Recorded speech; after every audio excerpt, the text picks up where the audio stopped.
Boa tarde a todos. Em nome do IEP, agradecemos a presença de todos. Hoje teremos o nosso palestrante, o Kleber Palhoça, que irá nos apresentar o assunto elementos finitos e suas aplicações. Em nome do nosso presidente Horácio Guimarães, em nome do nosso diretor técnico Ferrúcio, agradecemos a presença de todos vocês. Hoje, então, faremos a live e amanhã no site que nós temos diretamente do IEP no YouTube, teremos então a apresentação já de forma definitiva dentro do YouTube. Quem não pôde ver hoje, pode ver amanhã sem nenhum problema. Clique no nosso canal do YouTube, acesse o sininho e siga o nosso canal na Câmara Técnica de Mecânica, ao qual nós estamos trazendo o Kleber para poder fazer essa apresentação. Em relação ao horário, a apresentação começará agora às 17 horas, terminará às 18, das 18 às 18h20, as perguntas. No caso das perguntas, por favor, na aba superior, no Zoom, está escrito QIA, Question and Asks. Ali, faça suas perguntas, que serão respondidos pelo Kleber diretamente no final dessa apresentação. Ok? 15, 20 minutos nós temos para poder fazer esse trabalho. Ok? Agora, o Giancarlo Fedalto, que é o nosso coordenador da Câmara Técnica de Mecânica, irá fazer a apresentação do palestrante, o Kleber Palhoça. Ao final, faremos a moderação com as perguntas das 18 às 18h15. Eu serei o moderador. Boa tarde a todos. É uma grata satisfação estarem mais uma vez no IEP Talk. Hoje nós temos o prazer de ter o Kleber Palhoça, uma pessoa que conhece muito elementos finitos e suas aplicações. Espero que todos aproveitem bem e gostaria que o próprio Kleber fizesse sua própria apresentação, que é uma pessoa que tem mestrado e engenheiro mecânico, graduado em engenheiro mecânico. Ele pode falar da sua parte. Muito obrigado a todos. Kleber, com você. Obrigado. Boa tarde a todos. É uma satisfação participar desse evento.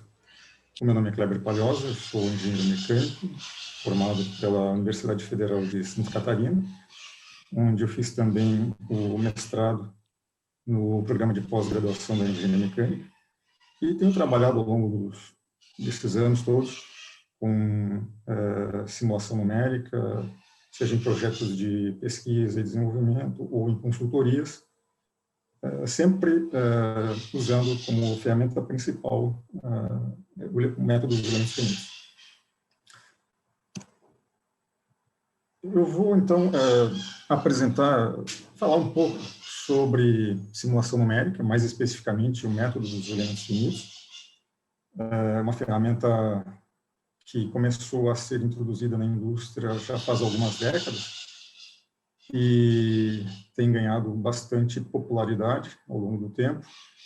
Tem sido tema de muita pesquisa também no meio acadêmico e é hoje uma das principais ferramentas à disposição do engenheiro.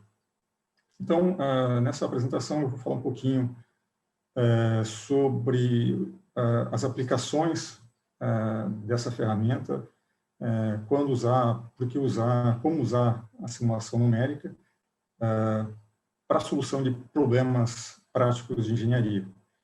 Mas antes de falar sobre a simulação numérica, sobre as aplicações da simulação numérica, eu vou começar abordando rapidamente alguns conceitos básicos para aqueles que já não têm ainda a familiaridade com essa ferramenta, terem uma noção básica do que está por trás dessa caixa preta, que é um software de elementos finitos. E aqueles que já estão familiarizados, naturalmente não vão ver nada de novo, mas, enfim, nunca custa olhar para alguns conceitos. Então, dessa forma, eu começo dizendo que ao longo dos últimos 2 ou 3 séculos, as ciências exatas têm usado as equações, em especial as equações diferenciais parciais, para descrever uma grande variedade de problemas, de fenômenos físicos de interesse prático. Pode-se afirmar que a engenharia é uma das grandes beneficiadas e tem sido fortemente impactada por essa importante ferramenta matemática. Nesse contexto, cabe ao engenheiro derivar a equação diferencial e construir a solução para o problema particular com o qual está lidando, o que, obviamente, não é uma tarefa trivial. Por exemplo, vamos considerar o caso dessa viga. Esse é um problema clássico de análise estrutural em que as equações que governam a resposta do sistema são elaboradas na forma de uma equação diferencial. A derivação dessas equações diferenciais é feita usando um conjunto de equações. As equações de equilíbrio, as quais estabelecem uma relação entre as forças externas e as forças internas.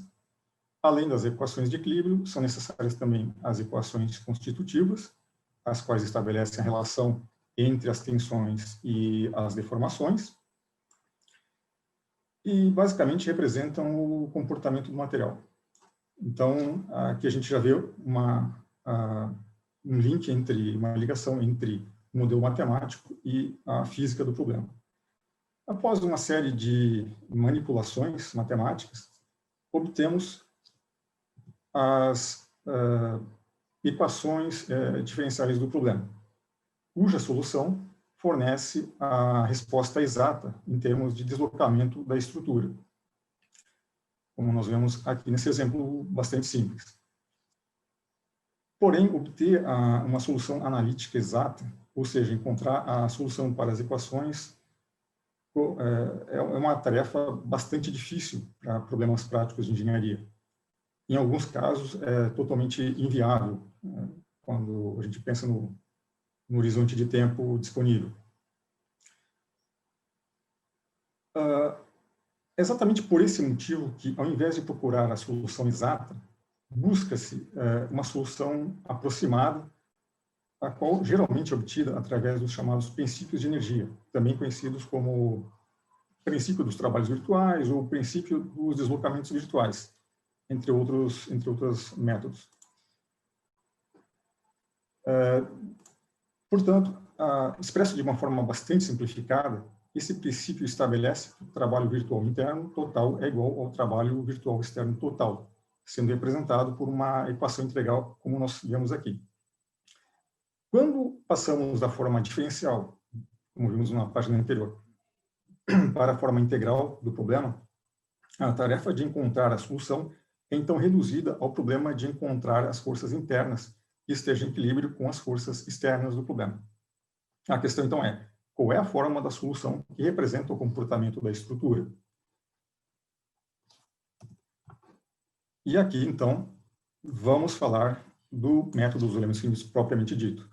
Uma vez que a solução, como um todo, não é conhecida, a abordagem pelo método dos elementos finitos para obter a solução desse problema consiste em dividir o domínio em elementos simples, conectados entre si através dos nós, onde a forma da solução é conhecida, como vemos no exemplo simples dessa viga, em que a forma da solução é apresentada por funções lineares, expressa aqui nessa equação que nós temos aqui do lado direito. Em cada elemento, o deslocamento contínuo é aproximado por um deslocamento equivalente discreto nos nós do elemento. O método assume que a solução aproximada pode ser expresso como uma combinação linear de um número finito de deslocamentos nodais. E daí vem justamente o nome de elementos finitos. Após uma série de operações, obtém-se um sistema de equações algébrico, o qual podemos expressar em forma matricial, como vemos aqui. Não vem ao caso aqui fazer toda essa derivação, mas é suficiente saber que essa forma matricial ela é representada por uma matriz de rigidez global do sistema, que representa, entre outras coisas, o comportamento do material, pelo vetor de forças, que representa a ação do ambiente sobre a estrutura, e o vetor de incógnitas, que são os deslocamentos ou a resposta a ser obtida da estrutura. Bom, então, calculada a solução do problema, aí é um problema algébrico, ou seja, os deslocamentos modais, obtemos as deformações da estrutura através das chamadas relações cinemáticas e obtemos também as tensões através das relações constitutivas. Então, resumindo, o conceito básico do método dos elementos finitos consiste na separação ou decomposição de um sistema mecânico complexo em componentes mais simples, os elementos. A resposta mecânica de um elemento é caracterizada em termos de um número finito de graus de liberdade. E estes graus de liberdade são representados como valores nodais, valores de funções nodais. O comportamento do sistema completo é obtido pela soma do comportamento individual de cada elemento que o compõe. E assim, então, temos, de uma forma extremamente simplificada e resumida, o conceito básico elementar por trás de todo o software, e, enfim, é o que constitui basicamente o método dos elementos finitos. Bom, feita essa breve introdução, vamos agora, então, para o tema central dessa apresentação, que é a aplicação dessa ferramenta na solução de problemas reais de engenharia. Vamos começar com um exemplo da indústria eletrônica. Componentes eletrônicos portáteis, como celulares, laptops, entre outros, além de sistemas embarcados em aeronaves, navios e praticamente em todo o veículo terrestre que conhecemos, estão sujeitos a condições complexas de carregamento, como vibração, choque mecânico, variações de temperatura e por aí vai. E essas condições de carregamento podem resultar em falha parcial ou perda total da funcionalidade do componente ou do sistema completo. Em alguns casos, a perda da funcionalidade não é muito impactante ou não tem maiores consequências, mas a falha de sistemas críticos, como sistemas de controle de navegação, por exemplo, imagine de uma aeronave, pode ter consequências bem mais sérias.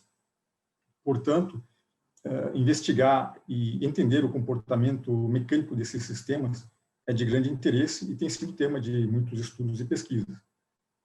A principal causa de falha de sistemas eletrônicos é de natureza mecânica, pois normalmente as falhas elétricas são consequentes ou consequência de falhas devidas às trincas que iniciam e se propagam nas conexões entre o componente eletrônico e entre o circuito impresso na placa. Os materiais metálicos utilizados nessas aplicações são submetidos a cargas cíclicas e a altas temperaturas e apresentam plasticidade e fluência.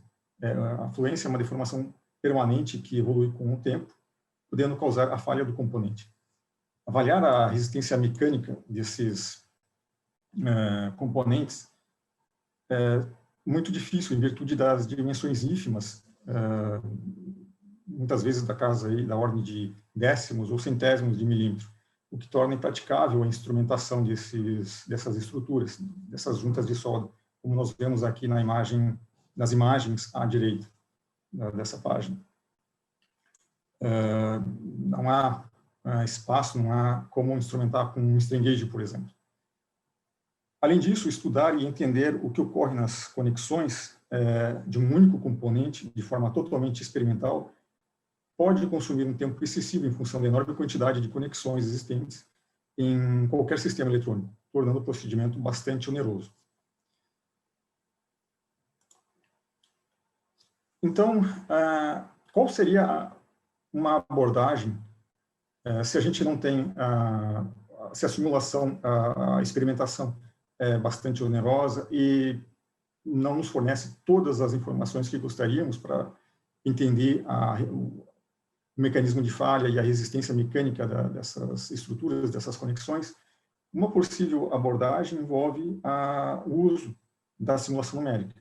Nesse caso, constrói-se um modelo de elementos finitos da estrutura com o nível de detalhes necessário e, inclusive, detalhando regiões de interesse, como a conexão elétrica, onde a gente atribui as propriedades de cada material específico de cada região, assim como componentes, placa de circuito impresso, enfim, tudo o que é relevante para o entendimento do problema, para obter a resposta do problema de interesse. Construído esse modelo de simulação, aplica-se as condições de contorno, as condições que representam a ação do ambiente ou dos componentes vizinhos sobre a região de interesse, e, fazendo a análise estrutural, calculando a solução, obtemos a resposta dessa estrutura, desse sistema, onde nós iremos, então, investigar mais detalhadamente e identificar as regiões críticas. E, uma vez identificada a região crítica, nesse caso, a conexão sob um maior nível de tensão, pode-se fazer um modelo ainda mais detalhado, mais representativo da estrutura real, de onde a gente vai extrair as respostas de interesse. Por exemplo, no caso dessa aplicação, tanto a energia de deformação plástica como a energia devido à deformação de fluência são respostas que nos interessam em função dos carregamentos térmicos atuantes, por exemplo. Podemos inserir também os carregamentos mecânicos, enfim.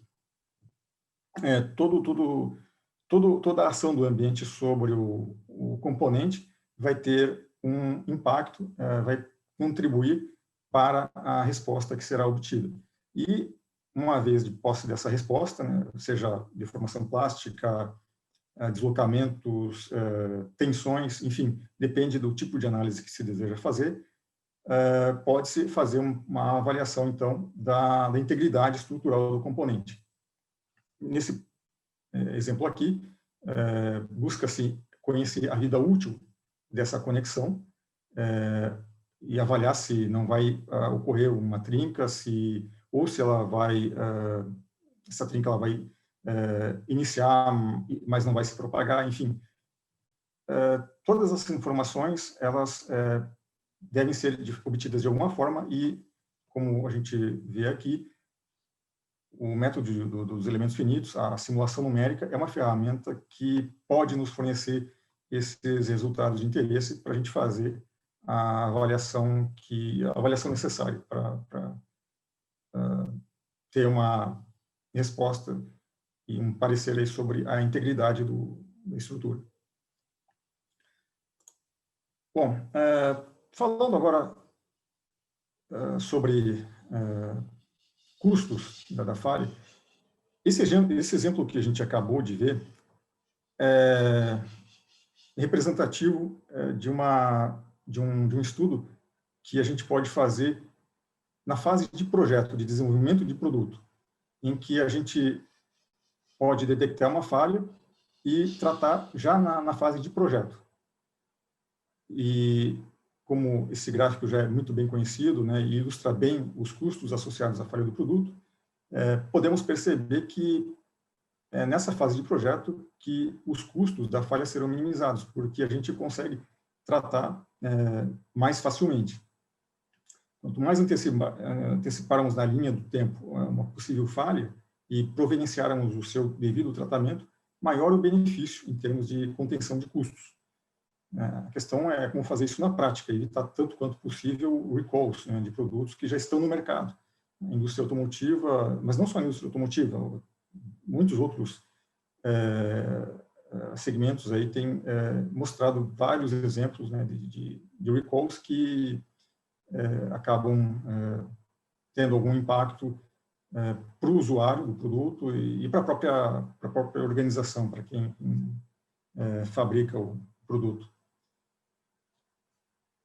Então,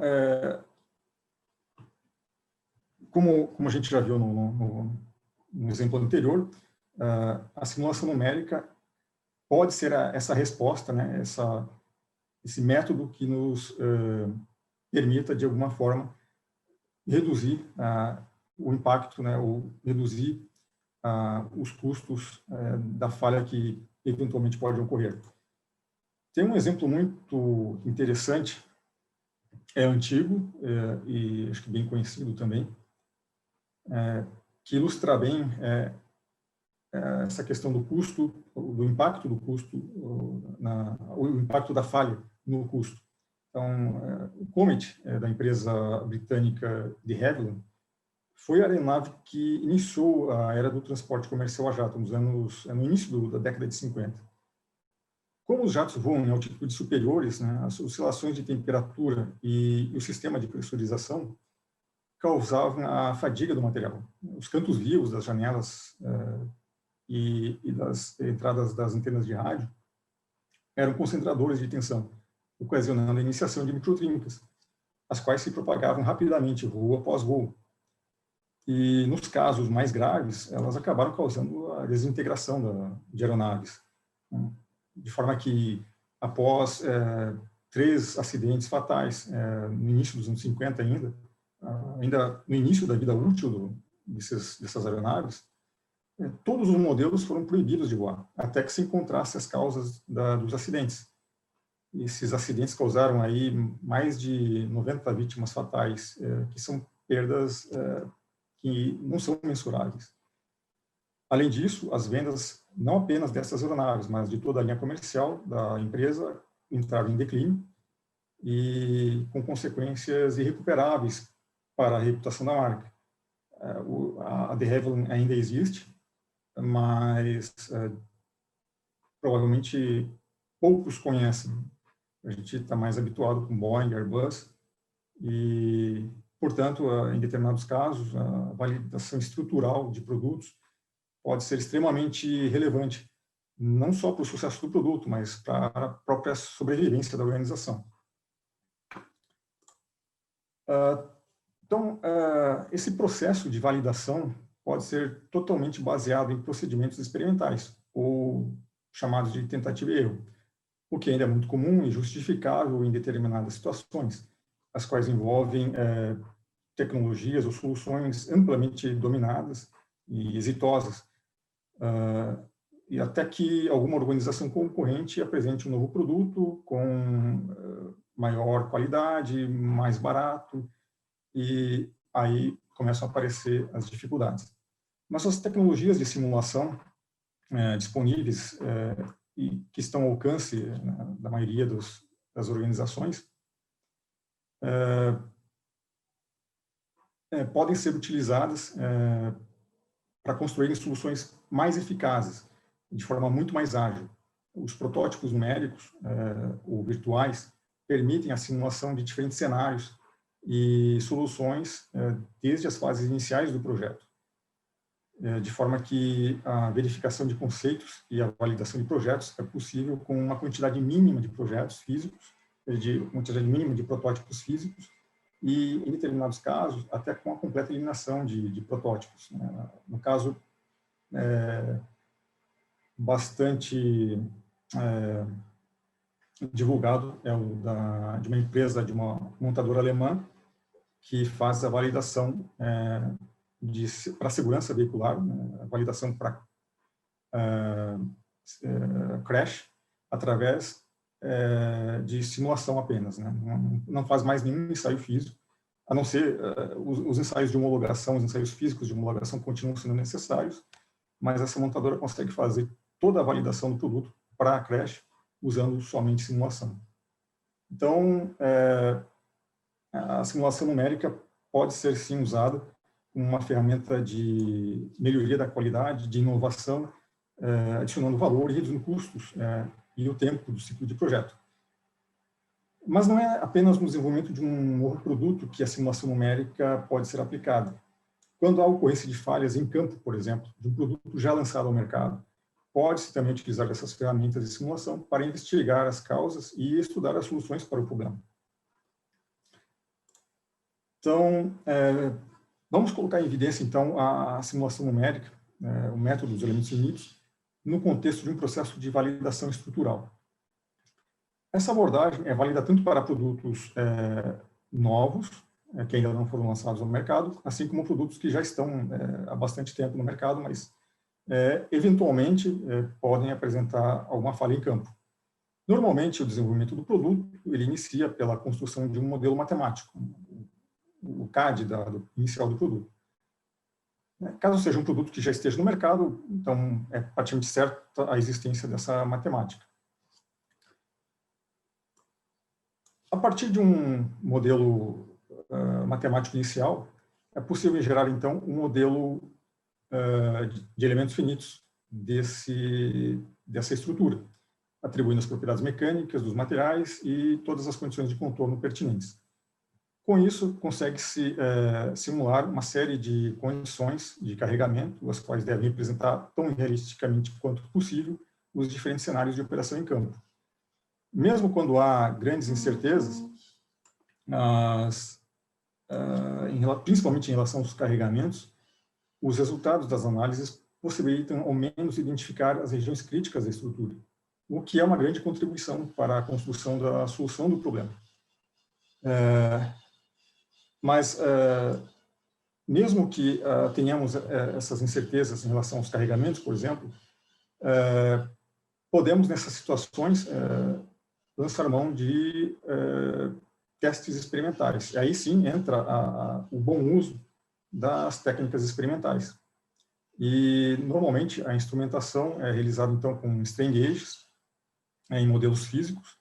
Então, a gente vai precisar ter aí um protótipo, ou se é um produto que já está no mercado, vamos utilizar esse produto, né, uma amostra desse produto, e fazer a devida instrumentação das regiões críticas que foram identificadas através da simulação numérica.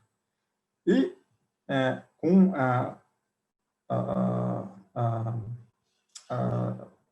operação do produto em campo, nas condições típicas de operação, a gente consegue, então, levantar os sinais. E esses sinais vão passar por um tratamento, naturalmente, e serão utilizados numa etapa de correlação com a simulação numérica, para validação do modelo de simulação.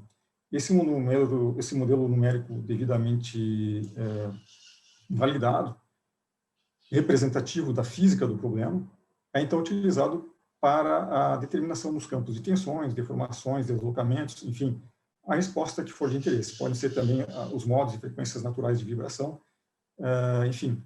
E depende, a resposta a ser obtida do modelo de elementos finitos depende muito do critério de validação, do critério de aprovação estabelecido. Então, dessa forma, a gente consegue fazer o estudo do desempenho da estrutura ou identificação da causa raiz da falha de uma forma mais produtiva, sem recorrer somente aos ensaios experimentais, mas sem abrir mão desses ensaios quando for o caso. Então, nesse exemplo aqui, a gente vê a complementaridade entre simulação e teste experimental, o que quebra um pouco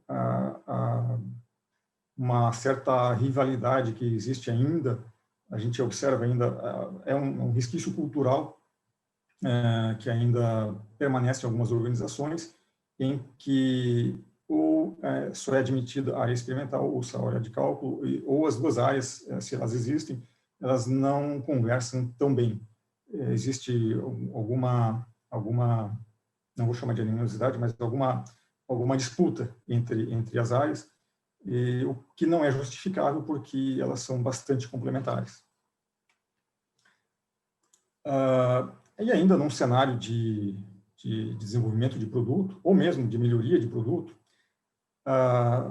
ou numa adequação da estrutura aos critérios de aprovação, a simulação numérica desempenha um papel importantíssimo, pois possibilita a eliminação de um processo, pelo menos parcialmente, consegue-se eliminar pelo menos parcialmente um procedimento baseado totalmente em tentativa e erro. No caso de um novo projeto, diferentes conceitos, diferentes alternativas ou variantes de projeto podem ser avaliadas de modo a testar os conceitos e encontrar a configuração mais apropriada, mais adequada para a missão proposta. Então, pode-se dizer que essa ferramenta de engenharia, tem um papel pode exercer um papel bastante relevante. Antes mesmo da fabricação de protótipos físicos, nós conseguimos avaliar o desempenho de uma estrutura, de um conceito de projeto, e, conforme o caso, fazer modificações, adaptações. Isso pode ser totalmente feito no modelo, né, sem a necessidade de recorrer a um protótipo e todo o desenvolvimento de ferramental necessário e eventuais paradas na linha de produção para a fabricação de um protótipo, e sem considerar o tempo, né, e os custos associados com essa prototipagem. Quando chegar o momento de fazer o protótipo, vai se ter já uma condição muito mais, se não aprovável, que seja uma configuração aprovável, mas muito próxima de ser aprovada. Bom, queria abordar agora aqui um pouquinho sobre a questão envolvendo os custos de desenvolvimento do produto. Eu comentei rapidamente pouco sobre os custos da falha, de que maneira a simulação numérica pode contribuir para reduzir esses custos, seja na identificação, para conhecer melhor o produto, seja para corrigir, entender a causa de uma falha ou para fazer um desenvolvimento de produto. Eu quero abordar agora mais especificamente o processo de desenvolvimento de produto. Então, uma abordagem convencional de desenvolvimento de produto normalmente envolve uma etapa inicial de projeto conceitual, para em seguida fabricar um protótipo, o qual será validado através de testes físicos, ou seja, testes experimentais. Caso a validação não seja bem sucedida, então volta-se para a etapa de projeto, a fim de fazer as correções julgadas necessárias. E o processo é repetido até a validação final, podendo requerer aí um certo número de tentativas e erros, um certo número de iterações. Normalmente é a estratégia mais onerosa. Não significa necessariamente que seja uma abordagem errada. Como eu comentei lá no início, em alguns casos é totalmente aceitável quando trata-se de um produto muito bem conhecido e é necessário fazer apenas alguma alteração pontual. Mas, em situações mais complexas, essa estratégia pode ter um custo alto. Uma outra abordagem, então, consiste no uso de ferramentas de simulação para fazer a validação virtual do produto, logo após o projeto inicial e antes de fabricar o primeiro protótipo. Caso os resultados da simulação apontem para a reprovação da estrutura, volta-se imediatamente para a fase anterior do projeto, a fim de fazer, ou fase anterior não seria talvez o termo correto, mas a fase de conceitual do projeto, a fim de fazer as devidas correções. Muitas vezes isso é um processo iterativo, né, que envolve algumas alterações que são testadas diretamente nos modelos de simulação, para então modificar o projeto, e só então, depois de ter o projeto atualizado, rodadas todas as análises e validado por simulação, é realizada uma etapa de fabricação de protótipos e os testes de homologação, como num desenvolvimento convencional. Então, a diferença aqui é que a etapa de prototipagem ela é feita depois de ter um embasamento mais sólido em relação à solução que está sendo proposta. Bom, e aqui, como no caso anterior, né, de desenvolvimento convencional, se houver uma reprovação, caso os resultados não sejam satisfatórios, volta-se para o início do ciclo de desenvolvimento, a fim de fazer os ajustes necessários. Normalmente, essa é uma abordagem que é mais rápida e menos onerosa que o projeto convencional. Então, diante do que foi exposto até aqui, podemos começar a conjecturar sobre os ganhos que podem ser obtidos em termos de redução do tempo de desenvolvimento de produto, ou simplesmente o tempo para obter uma solução de um problema e a consequente redução dos custos. A quantificação exata destes ganhos somente é possível após migrar de um processo convencional para um processo auxiliado por computador. Mas há muitos indícios da eficácia dessas ferramentas de engenharia e a sua utilização, a adoção por um número cada vez maior de organizações, né, de diferentes segmentos da indústria. E mesmo em casos em que essas tecnologias não são internalizadas dentro da organização, há uma tendência de adoção sistemática através da contratação de serviços de terceiros. Bom, o gráfico aqui mostra esquematicamente, então, isso que eu acabei de falar em relação à redução de custos. Ainda nesse tema, aprofundando um pouquinho, indo um passo à frente na utilização da simulação numérica, a adoção de técnicas como as técnicas de exploração do espaço de projeto e otimização tem possibilitado a obtenção de ganhos ainda mais relevantes de competitividade em mercados onde há forte demanda por inovação, através de uma redução adicional dos custos de desenvolvimento de produto. Essas tecnologias que eu acabei de mencionar, que envolvem a exploração do espaço de projeto, a otimização e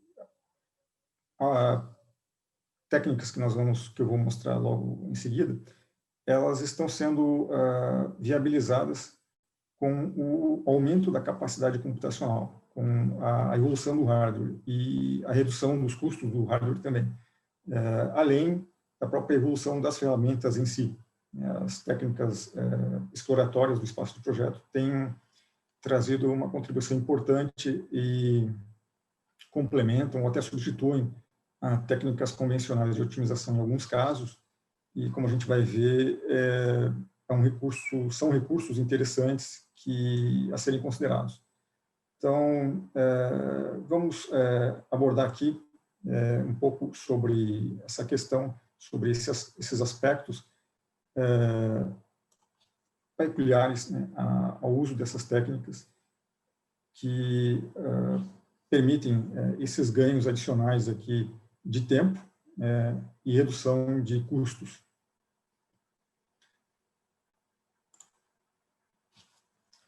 Falando um pouco de otimização, num contexto aqui de desenvolvimento de produto. Então,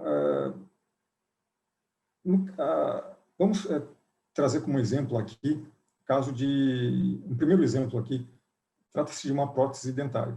A simulação pelo método dos elementos finitos possibilita, de uma maneira muito econômica, a exploração de várias alternativas de projeto, como já havia comentado, e explorar os respectivos modos de falha em um ambiente virtual, né, complementando ou substituindo amplamente o método tradicional de desenvolvimento por tentativa e erro. Uma das principais razões para complicações técnicas envolvendo implantes dentários, por exemplo, é a fadiga mecânica, que resulta do carregamento mastigatório durante a vida em serviço do implante. E as consequências disso a gente pode imaginar. Nesse contexto, a simulação através do método dos elementos finitos pode complementar os procedimentos experimentais de teste. A simulação numérica possibilita obter informações detalhadas sobre os estados de tensão e deformação nos componentes do implante. E essas informações, elas são essenciais para a previsão da vida fadiga em qualquer condição de carregamento. E são difíceis de obter experimentalmente em função das dimensões desses componentes, de certa forma, semelhante ao primeiro exemplo que nós vimos lá da indústria eletrônica. Análises exploratórias fornecem uma superfície de resposta do implante para diferentes cenários de utilização, podendo ser avaliados os efeitos dos diferentes parâmetros de projeto na resposta do implante e identificados aqueles de maior relevância para depois fazer uma otimização. E diferentes alternativas de projeto podem ser simuladas para obter, por exemplo, as tensões de contato na interface entre o implante e o osso, né, revelando a transferência de forças de um para o outro, entre o osso e o implante, por exemplo. e com isso a gente pode trabalhar em alterações que levem a soluções de forma a melhorar essa distribuição de tensões, por exemplo. Então,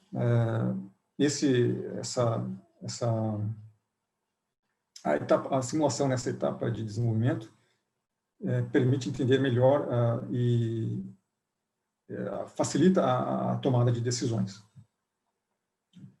No caso, por exemplo, de implantes de quadril, um exemplo que eu trago aqui também nessa área médica, existem os testes pré-clínicos, cujo objetivo é assegurar a adequação desses implantes às condições de serviço.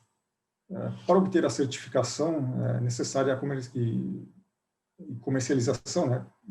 Sem a certificação, não é autorizada a comercialização. Os implantes são submetidos a testes experimentais padronizados, estabelecidos em normas. Esses testes de resistência à fadiga possibilitam o desenvolvimento de produtos de maior qualidade, para evitar que a falha ocorra no paciente. Porém, o tempo e o custo desses testes de fadiga de alto ciclo são elevados.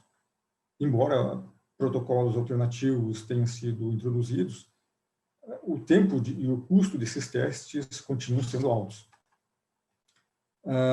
Dessa forma, modelos numéricos de cada variante de projeto podem ser utilizados para simular em ambiente virtual os testes de certificação. Consideremos o caso de um teste experimental de uma única variante de projeto, não de todos os tamanhos de prótese, mas de uma única variante. Consideremos aí uma condição de carregamento e que é aplicada de forma cíclica por um certo número de ciclos. No caso, para homologação, precisaríamos aplicar aí, no mínimo 5 milhões de ciclos de uma determinada carga. Numa configuração típica de um teste de fadiga com uma frequência moderada de aplicação do carregamento, a duração do teste pode chegar a até 12 dias contínuos. Por outro lado, um teste virtual em condições de carregamento idênticas ao do teste experimental teria um período de duração inferior aí a 30 minutos e até 5 ou 10 minutos numa máquina de alta capacidade de processamento. Não estou considerando aqui o tempo de preparação do modelo, pós-processamento dos resultados, o que acrescenta, né, um certo tempo, mas, de qualquer forma, está muito longe daqueles 12 dias necessários para um teste experimental. Dessa forma, né, independentemente desse acréscimo de tempo, né, no balanço final, há uma clara vantagem do uso da simulação para auxiliar essa validação do produto. Agora vejamos a seguinte situação, que é ainda mais crítica. Os testes eles devem ser executados em várias amostras. Então, fazendo uma projeção para pelo menos 3 amostras de teste, teríamos aí um tempo total de 36 dias, no caso de testes sequenciais, ou seja, um após o outro. Ou, na melhor das hipóteses, 12 dias, caso tivéssemos as 3 amostras sendo testadas simultaneamente. Porém, fazer o teste simultâneo incorre aí num custo maior, né, de equipamento, de dispositivo de ensaio. Então,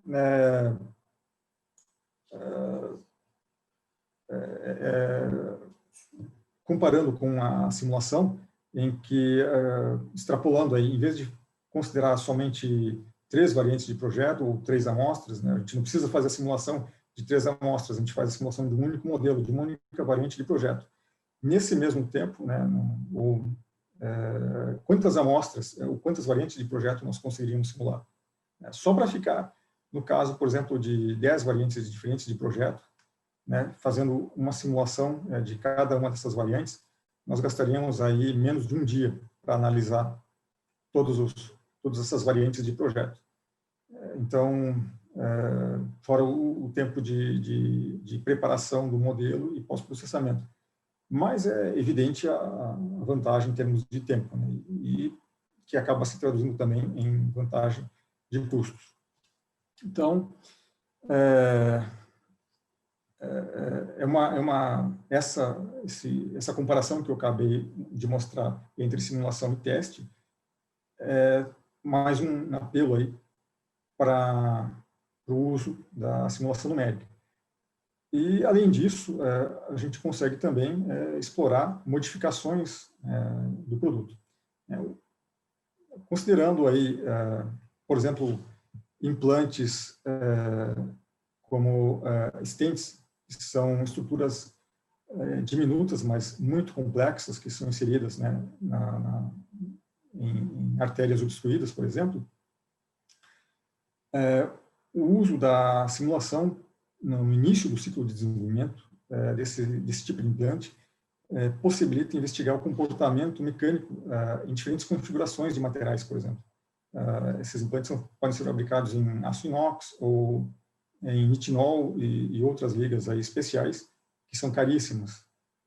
E a simulação no ambiente virtual permite a substituição de material, sim, apenas com o custo da mão de obra do engenheiro que está fazendo a análise estrutural. Além disso, há várias condições in vivo, ou condições que o stent deve operar dentro do paciente, que são difíceis de reproduzir ou impossíveis de reproduzir em laboratório. E, por outro lado, podem ser analisadas através da simulação numérica.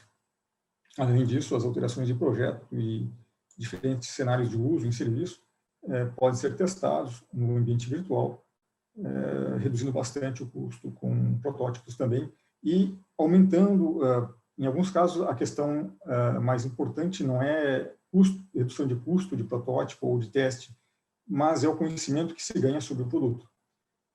Além disso, técnicas de otimização, assim como a gente viu no caso aqui da prótese para quadril, para essa e qualquer outro tipo de estrutura, a gente pode utilizar técnicas de otimização topológica, por exemplo, e otimização de forma também, para maximizar a resistência do componente e, eventualmente, até reduzir massa, reduzir peso, ou, em outras palavras, né, reduzir matéria-prima, reduzir custo com matéria-prima, aí dependendo do processo de fabricação.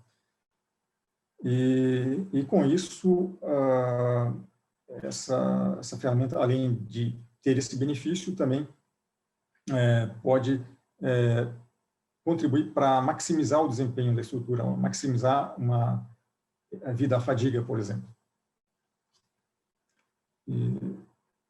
Então, mais um caso aqui que a gente viu de como a simulação, na verdade, aqui são 3 casos que acabamos de ver, né, diferentes tipos de implante, todos na área médica, mas, enfim, a gente pode extrapolar o que acabamos de ver aqui para qualquer outra área. Isso aqui poderia ser, por exemplo, essas técnicas que eu estou comentando aqui, essas abordagens aqui, são muito bem aplicáveis, por exemplo, para a área agrícola, onde a gente tem um parque nacional, um parque fabril nacional bastante ativo. O Brasil é um celeiro agrícola e temos uma indústria importante nesse segmento.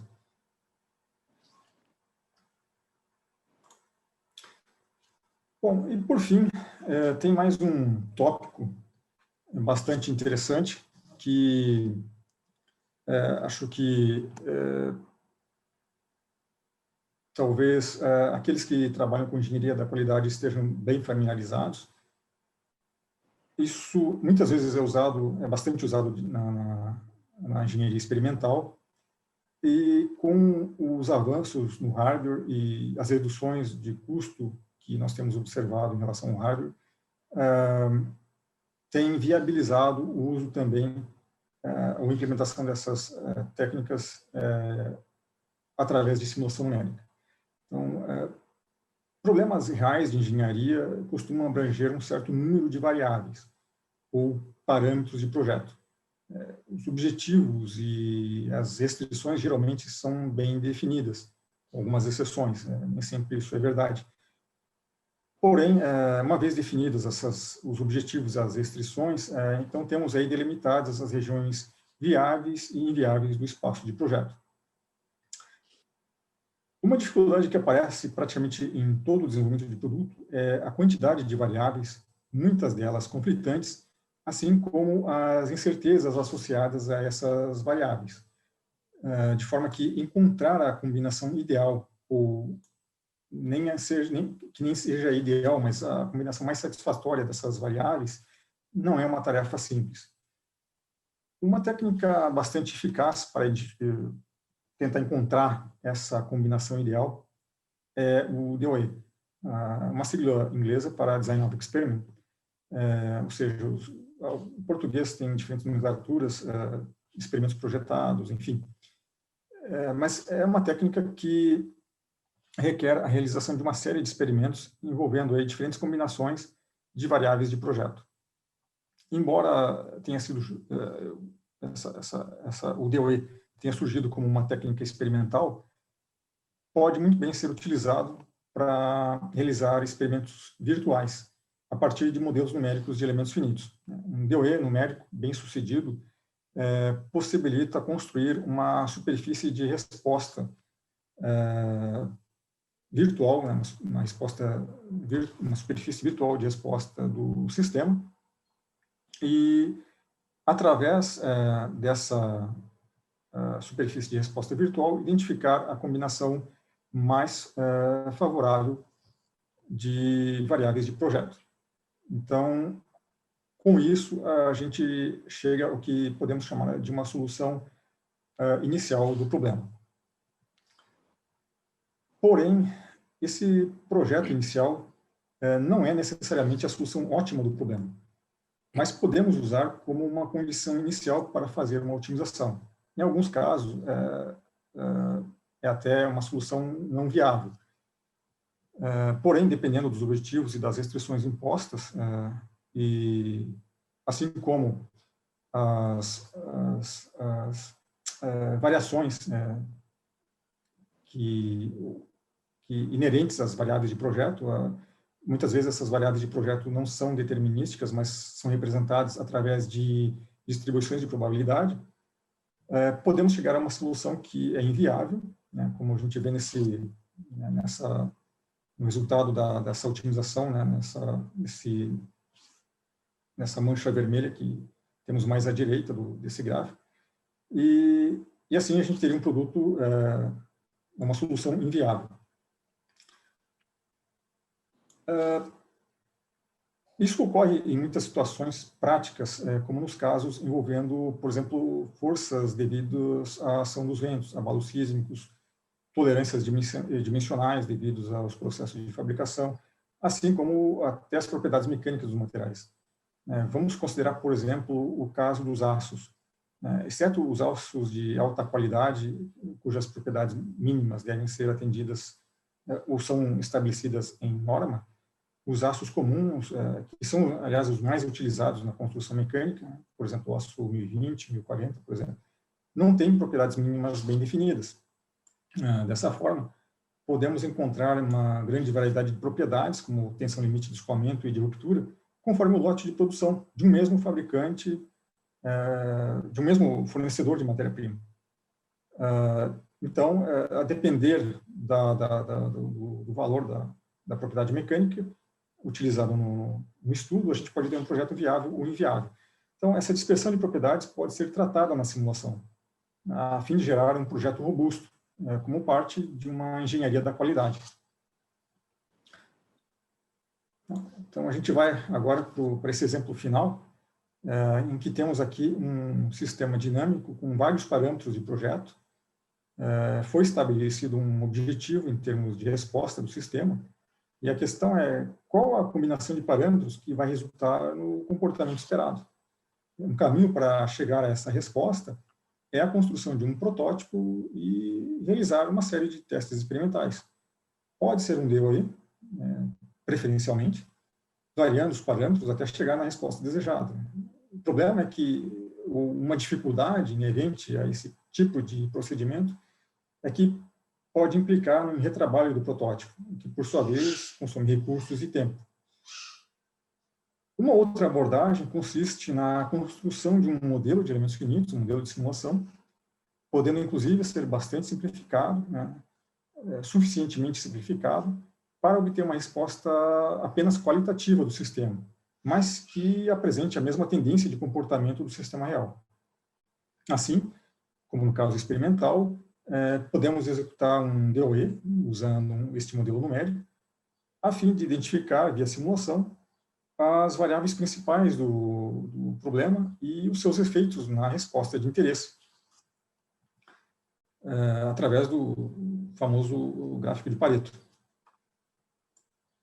E podemos identificar, com essas, além de identificar os efeitos principais e quais são as variáveis principais, né, podemos também descartar aquelas variáveis que são menos relevantes. Então, com essas informações, nós conseguimos ser mais assertivos nas modificações do sistema e não gastar tempo e recursos com alterações aleatórias do sistema e que muitas vezes não surtem nenhum efeito ou não melhoram a resposta, o comportamento desejado.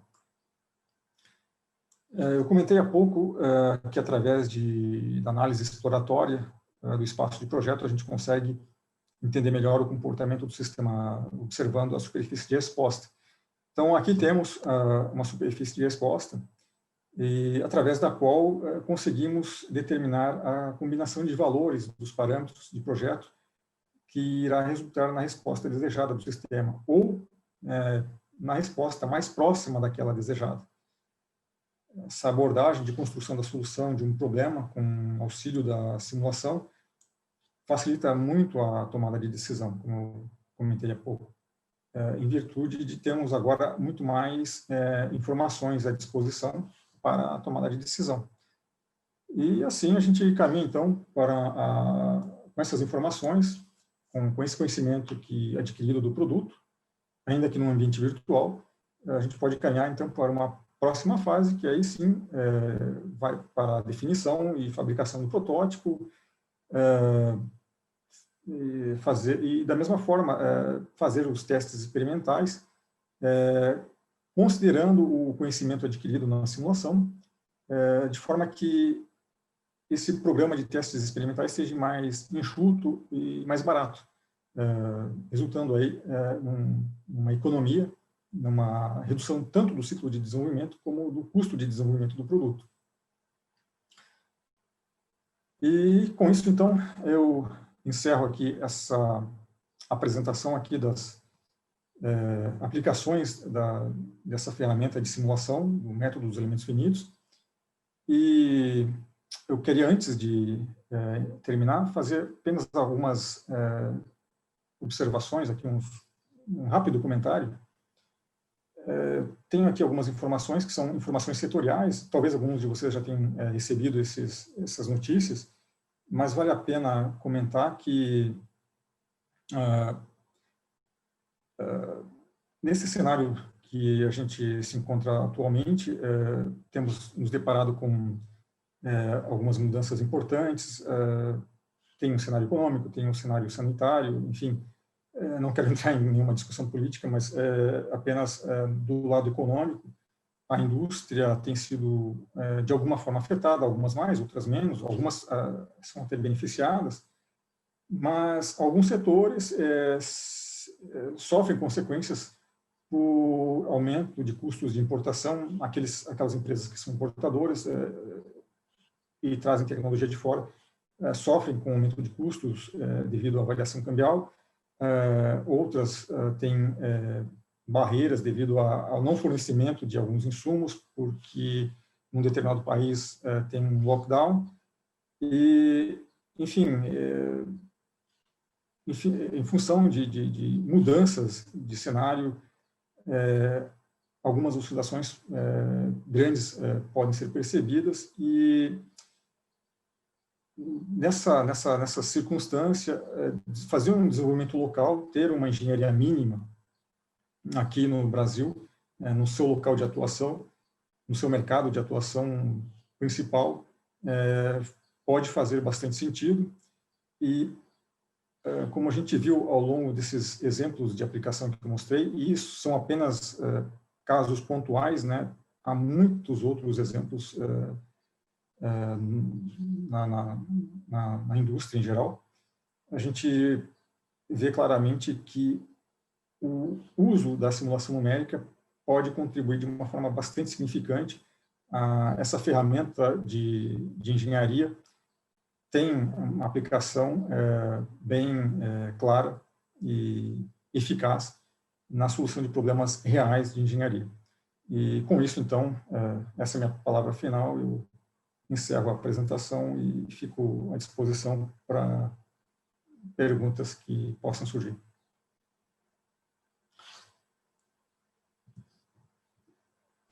E antes de mais nada, agradeço aí pela participação para quem esteve nos acompanhando.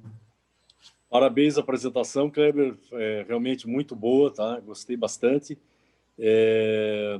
Sabemos, né, que no mercado brasileiro falta muito, né, no aspecto de utilizar realmente a ferramenta, né? Nós fizemos uma apresentação mês passado do SAP, né, projetos, elementos finitos e cálculos de estruturas também, né?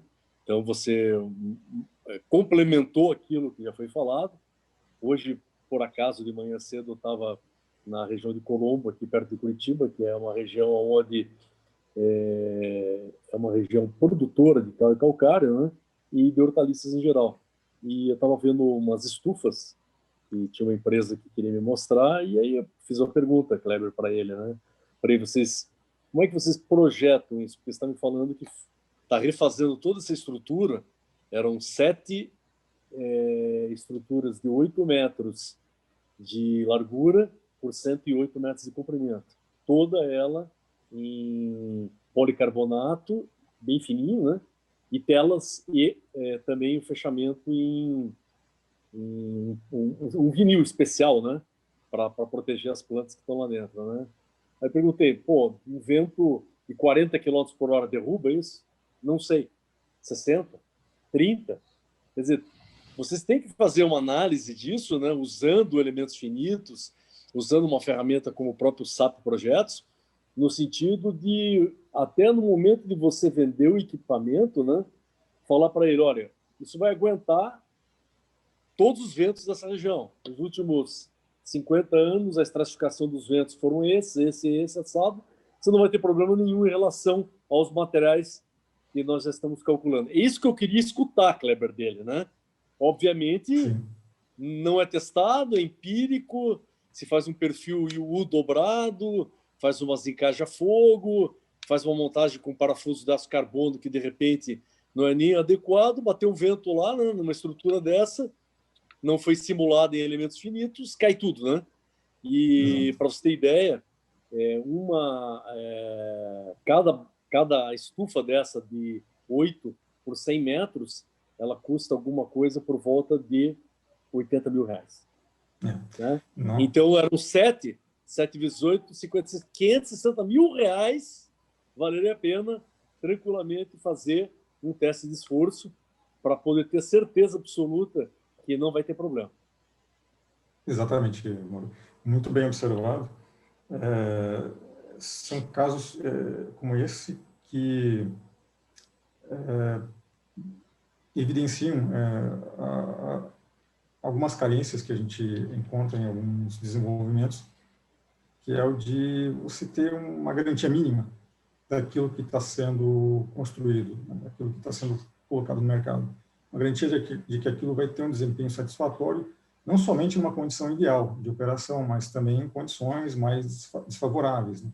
E como você comentou, a incidência de ventos, ela varia ao longo do tempo, e uma rajada de vento acidental, um pico de rajada de vento, não é nada que não se possa esperar. E um investimento dessa ordem, sem uma garantia mínima, né, de que vai responder adequadamente à ação do tempo, à ação do ambiente, é temerário, né? Fazer um investimento assim, sem uma garantia de que essa estrutura tenha a resistência adequada. E por aí a gente tem muitos outros exemplos, né?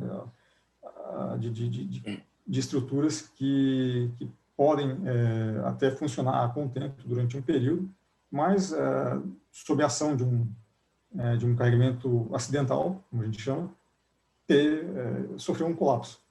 E a simulação numérica é uma ferramenta que serve justamente para fazer esse tipo de avaliação, né? Um dos usos da simulação numérica é justamente para avaliar isso. Não somente a condição ideal de operação, mas também aquelas situações em que fogem do ideal, que uma carga, um uso abusivo, uma carga acidental, enfim, há N possibilidades, né, conforme o tipo de estrutura, que podem ser avaliadas, muito bem avaliadas, através dessa ferramenta de simulação, sem que você tenha que ficar fazendo uma série de protótipos, investindo tanto assim, uma estrutura dessas não é avaliar ela de forma puramente experimental, não é, digamos, a prática mais recomendável. Nós temos até o exemplo aí de 3 semanas atrás, o Ronaldo Tiberê, que também faz parte, junto conosco, da Associação Brasileira de Engenharia Mecânica, sucursal Paraná, né?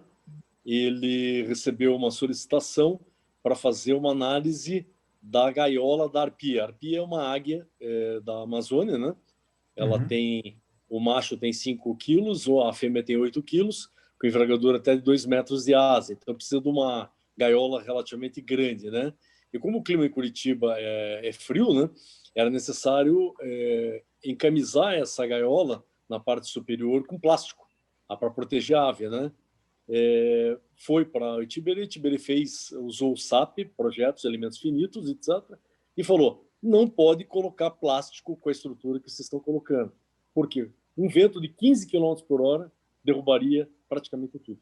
Então você veja só, né? E a pessoa que ganhou essa concorrência, né, achou R$2.000 a simulação do SAP. Cara, veja só, uma gaiola custa R$100.000, 2.000 é muito caro, então R$100.000. Então nós temos um problema cultural que nós temos que tentar tirar isso utilizando a ABMEC, que é a Associação dos Engenheiros Mecânicos, no sentido de nós estamos propagando e olhando e vendo no dia a dia situações como essa que eu comentei hoje aí das estufas, né? Nós temos uma obrigação técnica de ajudar esse pessoal a melhorar o produto e garantir para o produtor, né, no caso da estufa rural, que ele não vai gastar 3, 4 vezes durante a vida dele porque o vento deu 20 km por hora e derrubou tudo. Exato. E acho que um desafio grande a ser vencido é a questão, esse aspecto cultural, né, do quanto as organizações estão dispostas a investir em ferramentas, né, em engenharia. Eu não digo nem investir em simulação, mas investir em engenharia.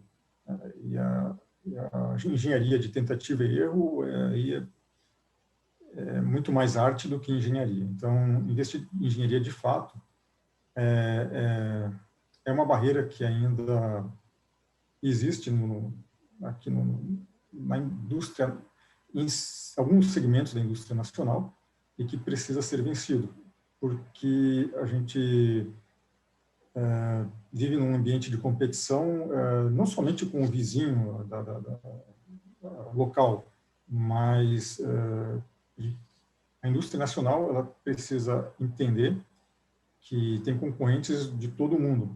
Ainda que o mercado brasileiro seja ainda relativamente fechado, isso não é verdade em todos os setores, mas a gente ainda tem alguns segmentos relativamente fechados, e essas oscilações do câmbio também acabam inibindo um pouco as importações, mas existem empresas de fora que veem no Brasil um grande mercado.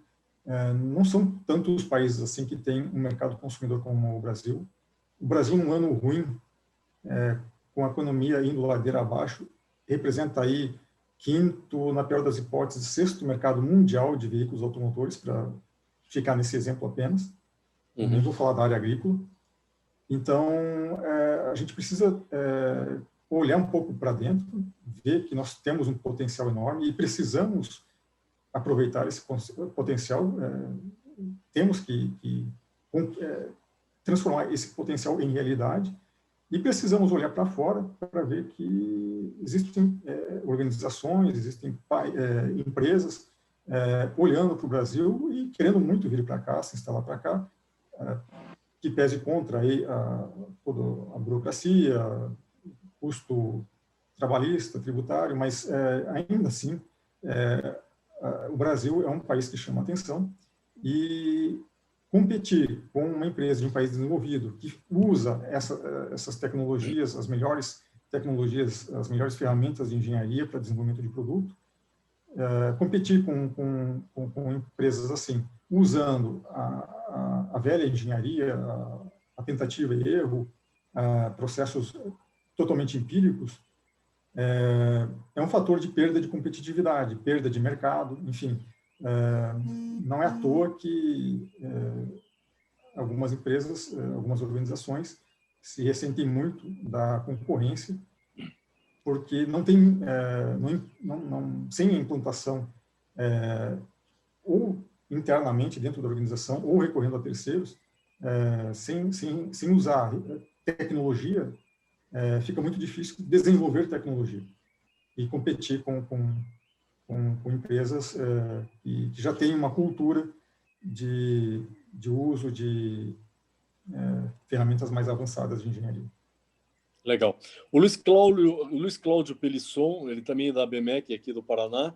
Boa tarde, Kleber. Muito boa palestra. Por favor, você poderia falar um pouco mais sobre os diferentes tipos de elementos, tetaédrico, octaédrico, etc., quando eu utilizo o elemento sólido ou elemento de casca? Ok. Bom, obrigado pela pergunta, obrigado por participar do evento.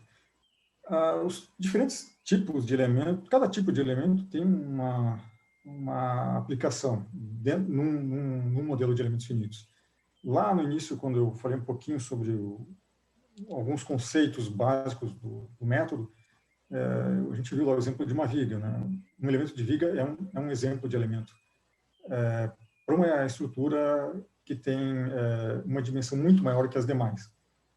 Quando você tem uma estrutura em que duas dimensões são de ordem de grandeza diferentes de uma terceira dimensão, por exemplo, uma estrutura feita de chapas, painéis finos, como, por exemplo, um veículo, um automóvel, né? O chassi, a carroceria de um veículo é feita de chapas finas. Então, você tem uma espessura que é muito menor que as demais dimensões da peça. Nesse tipo de situação, esse tipo de estrutura, a gente utiliza elementos de casca, porque as variações de espessura da peça, né, em diferentes condições de carregamento, ou podem ser desprezados ou são praticamente desprezíveis. Então, faz sentido usar um elemento de casca. Elementos sólidos, temos elementos tetraédricos, elementos hexaédricos, enfim, são adequados para representar ou para discretizar estruturas que têm as três dimensões mais ou menos equivalentes. Então, uma peça,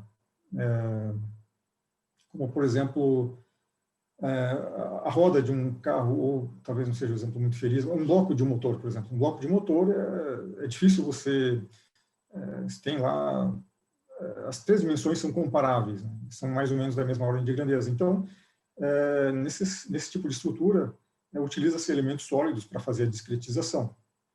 E aí tem elementos de primeira ordem, segunda ordem. Isso aí está relacionado com a quantidade de funções de forma que são usadas para representar o comportamento do elemento. Então, geralmente, elementos de segunda ordem, em muitas aplicações são vantajosos, em algumas aplicações podem ser evitados, ou devem ser evitados por detalhes aí de algumas especificidades do método, algumas limitações do método de elementos finitos.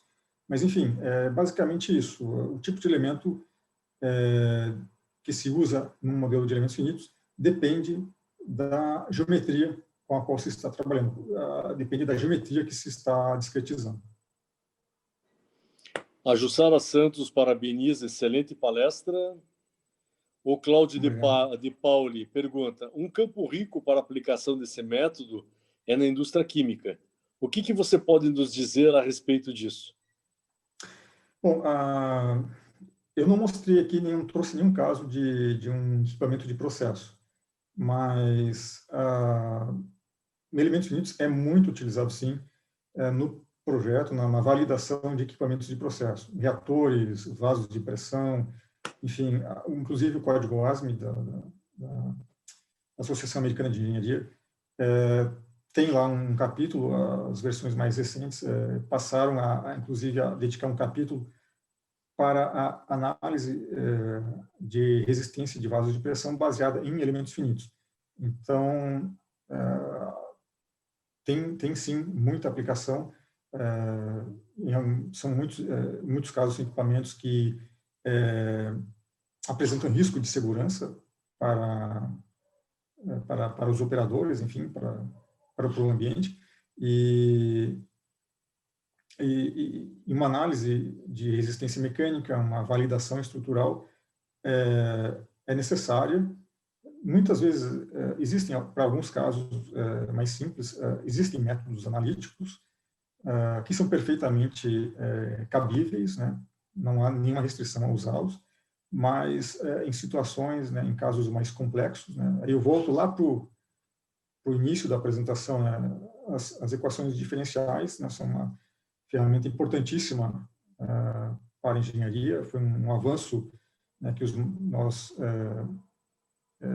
herdamos dos matemáticos, dos físicos, engenheiros de alguns séculos atrás, mas tem limitações quanto à aplicação. E elementos finitos é uma ferramenta, né, que, nesse sentido, se aplica a qualquer configuração de equipamento, e a gente pode utilizar não só para validação, né, para garantir que a estrutura vai atender a sua missão satisfatoriamente, né, sem representar risco de segurança, mas também melhorias, otimizações, né? Em alguns casos, por desconhecer o comportamento da estrutura do equipamento, algumas empresas acabam superdimensionando. Então, gasta-se muito material além do necessário, o equipamento fica muito mais caro, e aí volta aquele tema que a gente estava acabando de discutir sobre competitividade. Aí vem um equipamento importado ou de um novo concorrente com um preço muito mais baixo, porque ele é um equipamento otimizado, que tem menos matéria-prima, enfim, e tem um desempenho tão satisfatório ou até superior.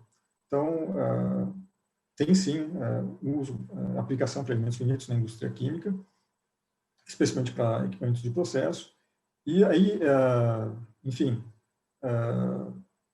não é a minha área, mas se a gente for para a área de CFD, que é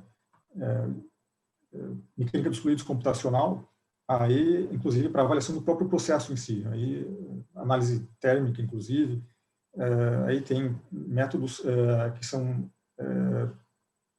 bem pertinentes e tem bastante possibilidade de aplicação na indústria química. Ok, Kleber, a DMEC deve ser o Departamento de Mecânica, sim, vejo como um problema cultural a não utilização de técnicas de análise por elementos finitos, principalmente em empresas de médio e pequeno porte, né? E sintetizando aquilo que você comentou da indústria química, né? Eu trabalhei na papeleira também, né? A Valmet e a Andritz são as grandes, né, nessa área de papel, e você tem toda uma parte de estrutura química, né? A fábrica de químicos, regeneração do licor verde, do licor negro, né? Então, toda a tubulação, pipe rack, tudo é simulado por elementos finitos, que não pode ter erro numa planta de uma envergadura dessa. É uma planta hoje custa por volta de quase 2 bilhões de dólares, né? E ela tem que ser praticamente simulada inteira, né? Entre equipamentos, ligação entre os pipe racks e assim por diante, né? Um campo cheio, né? Para uma prato cheio, um campo amplo aí de aplicação dessas ferramentas, né? Tem elementos finitos, tem algumas outras ferramentas complementares também. Eu acabei de falar de CFD, tem análise de multicorpos também, né? Aí envolve corpos rígidos, ao invés de corpos deformáveis, como no caso de elementos finitos. Enfim, mas existem possibilidades de aplicação bem claras. E os benefícios, né, quando você fala nos valores, né, não são cifras pequenas. Então, qual seria o custo, né, de uma falha? Aquilo que eu comentei lá em algum momento da apresentação, né, qual é o custo de uma falha em campo? A gente, tudo bem, um projeto é muito difícil, avaliando de forma realista. No projeto você vai encontrar falhas, você vai identificar problemas.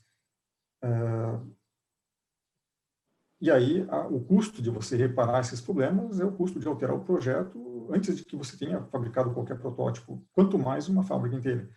Então, e muitas vezes o receio de que ocorra uma falha em campo, né, quando o custo vai ser muito maior, acaba levando a superdimensionamentos, ou, enfim, alguns exageros de projeto que encarecem sobremaneira o produto, enfim, aquilo que está sendo desenvolvido, e diminui a competitividade. Ao passo que aqueles que estão desenvolvendo, usando ferramentas, estão usando tecnologia, acabam vencendo a concorrência, né? Acabam tendo uma vantagem competitiva que é possível com essas ferramentas de engenharia. Ok. O Demek fala: Kleber, parabéns pela palestra, excelente apresentação. E ele faz um comentário adicional. A empresa John Deere, que está sediada no Brasil, tem realizado boa parte de suas análises por elementos finitos na Índia. Precisamos investir em formação de engenheiros com esse conhecimento no Brasil. Exato. A disponibilidade de mão de obra é importante para que a indústria consiga aplicar essas ferramentas. Não adianta você ter o software de elementos finitos, né, ter um hardware, né, um servidor de cálculo, um cluster computacional e não ter quem opera o software, não ter o recurso humano para não só operar o software, né, mas fazer toda a avaliação de engenharia. Não é somente apertar botão no software, né? Existe muito além, muito mais conhecimento envolvido para tomada de decisão a respeito da abordagem de modelamento, como construir um modelo e, principalmente, como tratar os resultados, como interpretar os resultados, como avaliar as respostas obtidas por simulação e com isso, elaborar uma solução para o problema. Então, eu costumo falar que elementos finitos é uma ferramenta para a solução de problemas de engenharia, não simplesmente uma ferramenta de engenharia. Então, a gente ainda observa alguns casos aí de algumas organizações ou alguns grupos dentro de algumas organizações em que fazem análise de uma forma meio que protocolar para cumprir lá com as normas de qualidade do procedimento interno de qualidade da empresa e acabam desperdiçando o recurso, não investindo em, por exemplo, numa análise exploratória que possibilitaria uma otimização do projeto, obter um produto mais barato e com um desempenho melhor. Enfim, mas para fazer isso é necessário o recurso humano. É preciso capacitar o pessoal, os estudantes têm que se engajar também em conhecer a tecnologia. Não é só conhecer o software, mas conhecer todo o fundamento teórico, né, que por trás do software, conhecer os fundamentos, os conceitos básicos de engenharia e aplicar isso depois, fazendo uso da ferramenta. A ferramenta serve para facilitar, o software de elementos finitos serve para facilitar a vida do engenheiro, que vai aplicar depois os conceitos que ele aprende no banco escolar. Ok. O Ricardo Kozak, ele é o coordenador da Câmara Técnica do IEP de Química. Fala, prezado Kleber, parabéns pela sua apresentação. É um assunto de aplicação extremamente complexa em minha área de atuação, na química, né? Na engenharia química. Estamos totalmente dependentes do exterior na área, que princípios ativos utilizados na fabricação de medicamentos necessários ao combate de doenças, até as mais simples que continuadamente acontecem no Brasil. Você já teve alguma atuação dos problemas na área de engenharia química? Nesse contexto que ele está falando, não exatamente. Que é na fabricação de medicamentos, né? Na formulação do medicamento, existe software para isso, existem softwares de simulação, né, mas não são softwares de elementos finitos. São outras tecnologias de simulação que permitem aí estudar diferentes combinações de moléculas, enfim, é algo extremamente interessante. Eu não tenho contato com essa tecnologia, mas já assisti a apresentações e são, inclusive, tem ganhador de prêmio Nobel que fez uso dessa ferramenta no seu trabalho que levou a receber a premiação. Então, não são ferramentas quaisquer, né? Então, são recursos que podem contribuir muito para o trabalho, para o dia a dia do engenheiro. E, no caso de elementos finitos, a aplicação está no lado do equipamento de processo, projeto, validação, otimização de equipamentos de processo. Por exemplo, um reator, dimensionamento de um reator que vai estar submetido a uma determinada pressão durante o seu uso, a sua operação. Então, o correto dimensionamento desse reator pode ser feito, sim, com ferramentas de simulação através de elementos finitos. O Luiz Cláudio Pelisson, da BMEC Paraná, pergunta, Kleber, muito bom ter tocado sobre o conhecimento do engenheiro. Sinto que tem algumas empresas que acham que é só colocar no computador e ver os resultados do software. Precisa realmente ter conhecimento para interpretar os resultados, né? Correto. Essa é uma dificuldade que algumas organizações enfrentam. A interpretação, a visão equivocada sobre a simulação numérica. Como, ao longo do tempo, a interface entre o software e o usuário tem sido evoluída, tem melhorado, se a gente comparar um software atual com um software de 30, 50 anos atrás, a evolução é incomparável. São softwares diferentes, praticamente.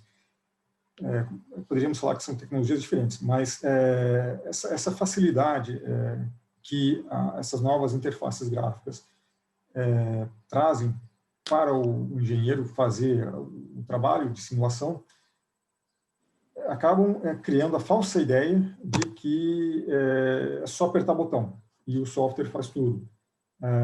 E está longe de ser isso, né? Então, quem atua na área ou tem o engenheiro que tem bons os conceitos de engenharia bem sólidos,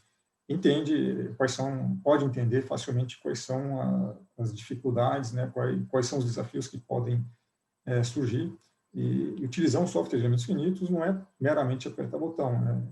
Apertar botão faz parte, mas há uma série de julgamentos, há uma série de decisões que precisam ser tomadas, interpretação de resultados, estratégias de modelamento, simplificações, enfim, abstrações de engenharia que são necessárias para gerar um modelo realista.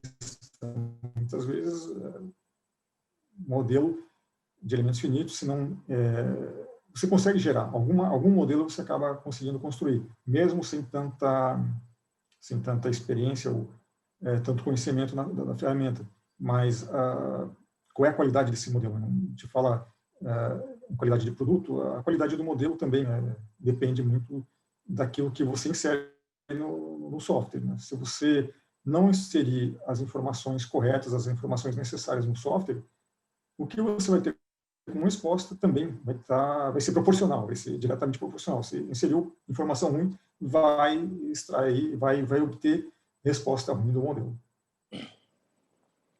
Ok. Antes da última pergunta do DMEC, vamos perguntar para o nosso coordenador da Câmara Técnica de Mecânico, Giancarlo Fedalto, que ele trabalha diretamente com treliças e estruturas metálicas, né? Se ele tem alguma pergunta.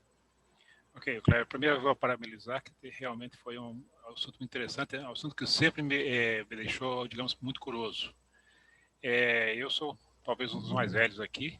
Na minha época não tinha um computador disponível, só tinha um computador na faculdade inteira. Então era muito difícil de trabalhar, digamos, com a parte computacional. Tudo que nós estamos falando, para mim, eu resumiria o seguinte: todas as microempresas ou empresas pequenas, ou então, como o Moura falou, pessoas que fazem estruturas grandes para proteção digamos, dos produtos agrícolas, eles fazem em cópia. Copiou algo que ele viu, só que ele não sabe o que tem lá dentro. Ele copiou, ele viu algo parecido. Isso também acontece muito na indústria mecânica. Tem uma solução que ele viu isso em algum lugar, ou que ele viu com algum, digamos, algum concorrente que usou tal solução, mas ele não conhece a parte interna. Então, ou ele superdimensiona ou subdimensiona, certo? Isso que eu enxergo. Então, realmente, as pequenas e médias empresas não enxergam fazer uma análise mais profunda, porque para eles é custo. Certo? Tudo é custo. Não, é perfeita a colocação. A gente observa isso, uma quantidade impressionante de casos, né, que a gente observa esse tipo de situação, esse tipo de atuação de empresas que se limitam a fazer cópias, né, e sem saber, né, por que está copiando, como aquilo funciona, né? Por que aquilo é daquela maneira, por que aquilo foi projetado de tal maneira. Então, e aí começam a surgir os problemas, né, de qualidade quando está em campo, e é um dos motivos, né, de insucesso de algumas organizações, de algumas empresas, motivo de fechar portas, inclusive, porque não consegue atender às demandas do mercado. Então, ou o produto é caro e com o tempo acaba deixando de ser competitivo, ou a qualidade é insatisfatória, ou as duas coisas normalmente, né, as duas coisas acabam se juntando, e isso leva a esse panorama, né, de baixa tecnologia e baixa competitividade de um conjunto grande de empresas e que poderiam ter uma situação muito mais favorável se investir em ferramentas de engenharia. Investir em engenharia, não falo só em simulação, mas investir em engenharia, em trazer engenheiros para o seu corpo técnico e fazer com que esses engenheiros usem tecnologia, usem aquilo que aprenderam na faculdade, lá no banco escolar, para desenvolver tecnologia de fato, não ficar só fazendo cópia mal feita. Então, tem que ter uma determinação, né? Isso, desenvolver produto, desenvolver tecnologia, isso requer esforço, isso requer um investimento, e, como você comentou, a mentalidade, eu não sei se é predominante, mas que a gente encontra bastante, é de que a engenharia, o desenvolvimento de produto é um custo e a fábrica é um investimento, né? Muitas vezes o chão de fábrica é fantástico, extremamente eficiente, mas está produzindo um produto que tem um desempenho satisfatório, que é caro, e não tem linha de produção que dá conta, né, de resolver essa deficiência. Quando o produto não é suficientemente bom, não é na linha de produção que você consegue resolver os problemas, né? Tem que não gastar, investir no desenvolvimento do produto, investir em engenharia, colocar engenheiros no corpo técnico da empresa e dar os recursos para esses engenheiros fazer engenharia, pôr em prática o conhecimento adquirido na faculdade e com isso desenvolver tecnologia. Exato. Está faltando nós colocarmos engenharia nas empresas. E não bem isso. Ok. A Demec pergunta aqui, Kleber, você poderia falar um pouco mais da importância de se conhecer as propriedades materiais na utilização dos elementos finitos ou de se ter as informações corretas acerca do material? Sim, sim. Esse é um dos pontos cruciais, né, de todo o modelo de elementos finitos.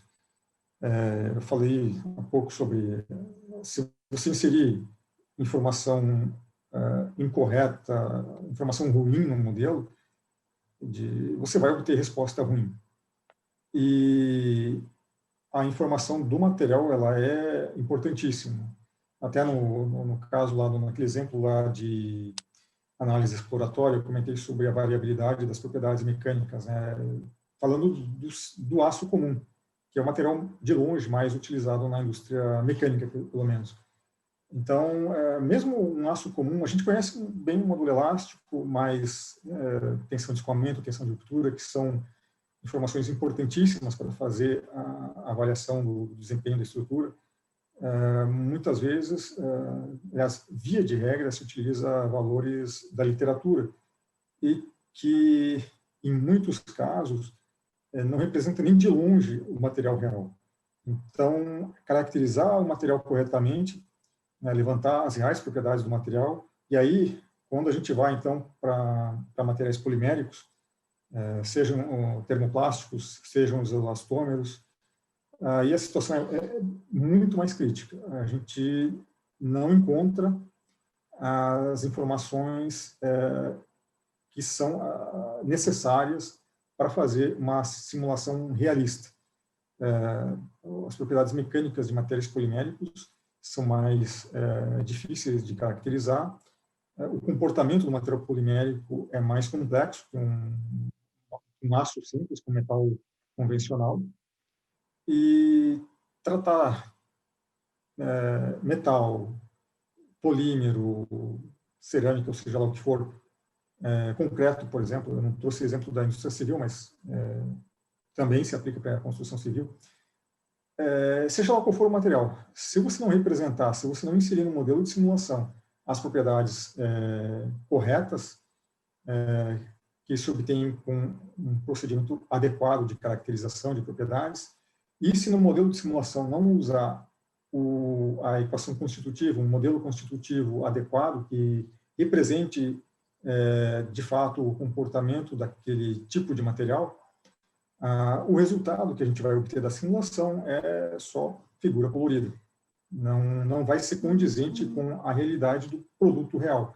Então, muitas vezes, investir recurso, tempo, numa simulação e esquecer que tem que fornecer os dados corretos, né, acaba sendo também um tiro no pé. Então, há que se ter muita atenção, muito cuidado com esse aspecto das propriedades mecânicas dos materiais, assim como no caso de carregamentos. No caso de carregamentos, eu ilustrei através de um exemplo lá a possibilidade de você fazer uma instrumentação e a campo medir as forças que estão atuando na estrutura. Mas isso também se aplica aos materiais. Não mencionei na apresentação, mas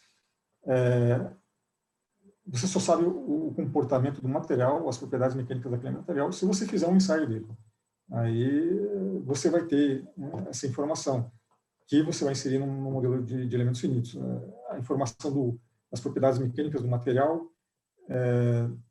não é o modelo de elementos finitos que vai te dar, é o ensaio. O ensaio do corpo de prova, enfim, de uma amostra do material, é que vai fornecer, e todo um procedimento de caracterização, de identificação dos parâmetros do material que você precisa inserir no modelo de simulação. Então, é toda uma engenharia, por isso que eu falo que não é somente pegar e colocar como a gente conversou há instantes, né, não é só colocar alguém na frente do computador apertando o botão, né, fazer simulação, fazer uma análise por elementos finitos, vai muito além de apenas operar um software, apertar alguns botões. Né? Tem todo um trabalho de preparação de modelo, de caracterização de propriedades materiais, de identificação dos carregamentos, para daí conseguir gerar um modelo, fazer análise e depois fazer todo o processo de interpretação de resultados, né? Tratamento das respostas. Enfim, é toda uma sequência de etapas que requer o conhecimento de um engenheiro, né? Requer gente preparada. Essa turma que está na faculdade agora, quem tem interesse por essa área,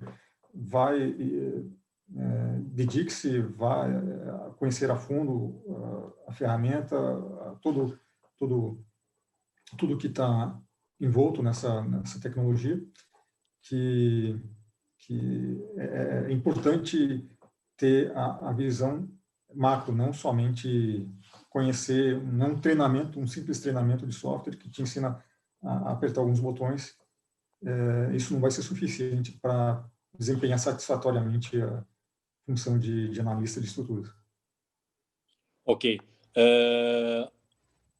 No caso do nosso diretor adjunto, o Fernando Jansen, tem alguma pergunta?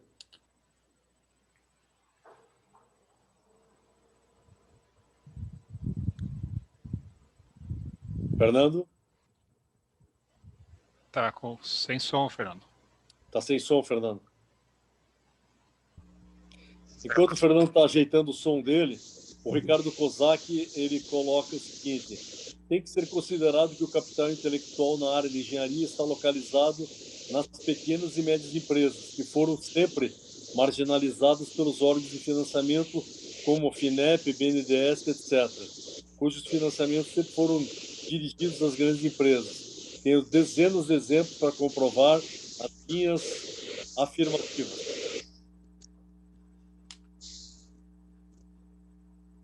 Fernando? Olá, Fernando. Eu estou com um pouco de dificuldade para ouvi-lo.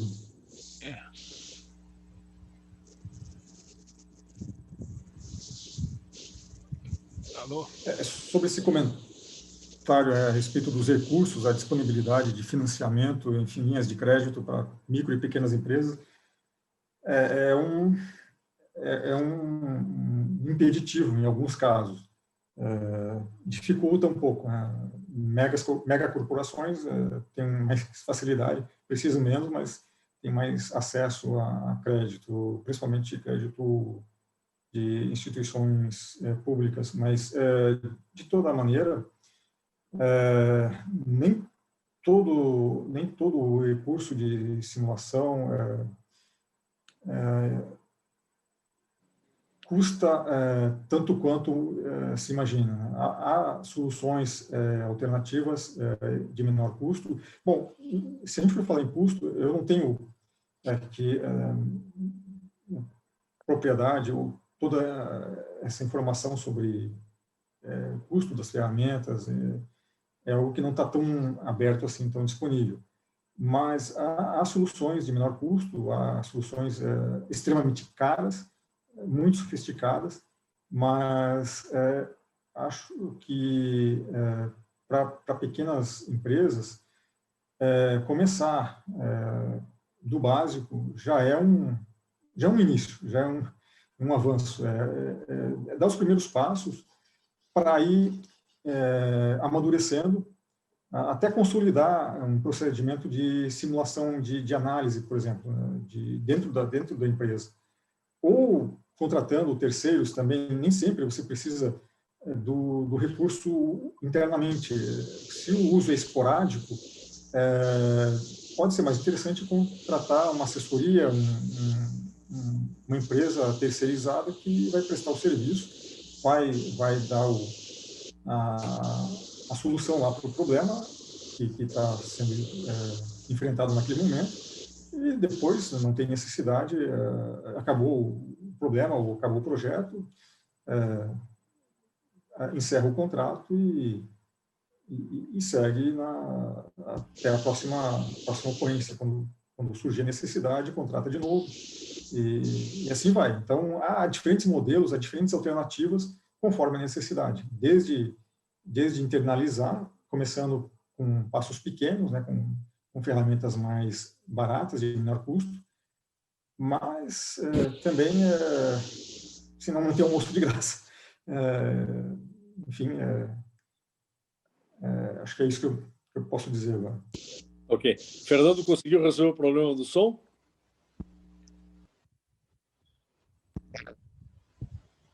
Tá cortando, Fernando. Acho que não vai dar. Ok. Tá bom? Obrigado, pessoal, pela atenção. Kleber, parabéns pela apresentação, tá? Em nome do IEP, do Horácio, nosso presidente, do Ferrucci, nosso diretor técnico, nós agradecemos a excelente palestra e um abraço a todos vocês. Obrigado, Moura, e a todos que viabilizaram. Eu quero fazer um agradecimento e estava esquecendo o engenheiro e professor do Departamento de Mecânica da UFPR, o João Moraes, meu amigo também. O João Moraes. Foi ele quem sugeriu a elaboração dessa apresentação e, enfim, agradeço muito a ele e a todos vocês que viabilizaram a realização desse evento. Meu agradecimento e meu reconhecimento pelo esforço em divulgar essas ferramentas de engenharia, abrir esse espaço para que eu tenha acompanhado esses eventos. Esse espaço que vocês estão abrindo para os engenheiros é muito importante e só faço elogios a essa iniciativa de vocês. Obrigado. É a nossa função essa, né? E amanhã, a partir depois da hora do almoço, já teremos no YouTube editado toda essa apresentação e eu vou enviar para vocês o link e aí vocês divulguem para as pessoas que vocês acharem que são importantes para o processo. Ok? Obrigado, Kleber. Só tenho a agradecer a tua participação. Obrigado, pessoal. Muito obrigado, Kleber. Um grande abraço para todos. Um abraço a todos. Até mais. Tchau, tchau. Um abraço, Ricardo. Tchau, tchau.